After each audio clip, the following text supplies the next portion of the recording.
আসসালামু আলাইকুম রহমতুল্লাহ। বক্তব্যের শুরুতে আমি সেই সব বীরদের, জাতীয় বীরদের স্মরণ করছি যারা দেশের এই ক্রান্তি লগ্নে নিজেদের অতিমূল্যবান জীবন বিলিয়ে দিতে বিন্দুমাত্র চিন্তা করেননি। আল্লাহ সকলকে কবুল করুক, সকলকে জান্নাতুল ফেরদৌস নসিব করুন। আসলে প্রত্যেক স্বৈরাচারেরই কিছু প্ল্যান থাকে যাতে সে তার স্বৈরাচারিতা ধরে রাখতে পারে। তেমনি করে শেখ হাসিনারও কিছু প্ল্যান ছিল, প্ল্যান এ ছিল, প্ল্যান বি ছিল, প্ল্যান সি ছিল, কিন্তু সে ভুলে গিয়েছিল সবচেয়ে উত্তম পরিকল্পনাকারী উপরে বসে আছেন। আমাদের এই বিজয় থেকে শিক্ষা নেওয়ার আরও একটি বিষয় আছে, সেটা হচ্ছে আমরা যে শহীদদের জাতীয় বীর বলে আখ্যায়িত করছি, জাতীয় বীর বলে আখ্যায়িত করার অন্যতম কারণ হচ্ছে আমরা বিজয় লাভ করতে পেরেছি। যদি আমরা বিজয় লাভ করতে না পারতাম তাহলে এই জাতীয় বীর উপাধিটা তাদের নামের সাথে হয়তো যুক্ত হতো না। গত 16 বছর ধরে অনেক খুন, গুম, অত্যাচার, নির্যাতনের শিকার আমরা হয়েছি।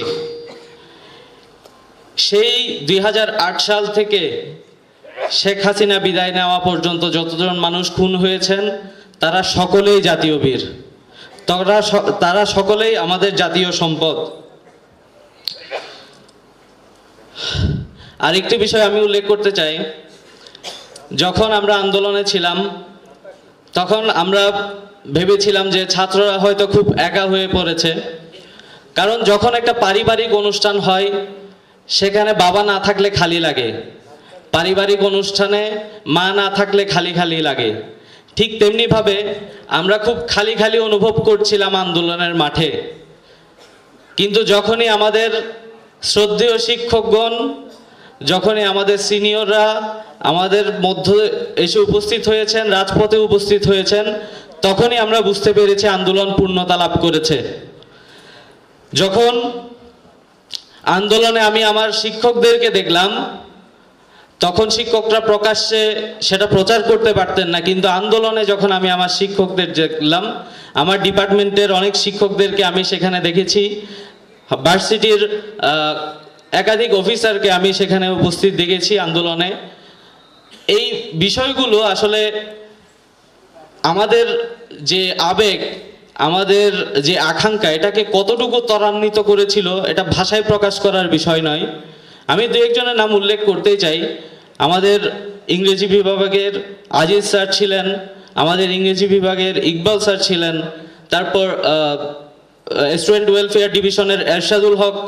ওনাদেরকে যখন আমি আন্দোলনে সক্রিয়ভাবে দেখলাম তখন আসলে নিজেদের সাহসটুকু আরও বেড়ে গিয়েছিল। এই সরকারকে আসলে ধন্যবাদ জানাই খুব দ্রুত সময়ে ছাত্রলীগকে নিষিদ্ধ করার জন্য।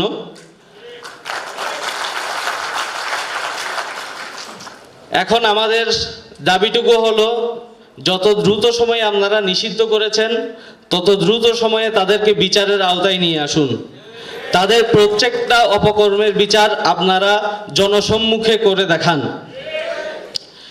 এছাড়াও আমার ভার্সিটি নিয়ে যদি আমি বলি, এখনো পর্যন্ত ভার্সিটিতে স্বৈরাচারের দোসর বিদ্যমান, তাদের অনেকেই বিদ্যর্পে ঘুরে বেড়াচ্ছে।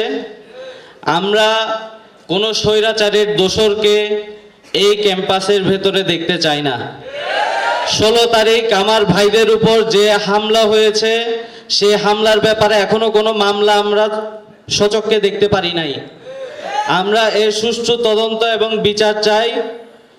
আমার ভাইদের রক্তের বদলা চাই। পরিশেষে আমাদের আপার উদ্দেশ্যে একটা ছোট্ট কথা বলে শেষ করব। আপা ভারতে বসে বাংলাদেশের রিক্সা লীগ, কিস্তি লীগ, সাম্প্রদায়িক লীগ, বিভিন্ন লীগের উদ্ভব ঘটাচ্ছেন। আপাকে উদ্দেশ্য করে বলবো, আপনি কান থেকে আপনার সন্ত্রাসীকে করা ফোন কলটা রাখেন এবং আমার কথাটা একটু শোনেন।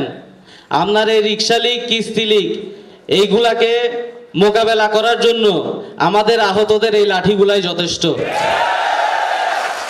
অতএব এইটুকু বলে আমি আমার বক্তব্য এখানে শেষ করছি। ইনকিলাব জিন্দাবাদ, ইনকিলাব জিন্দাবাদ।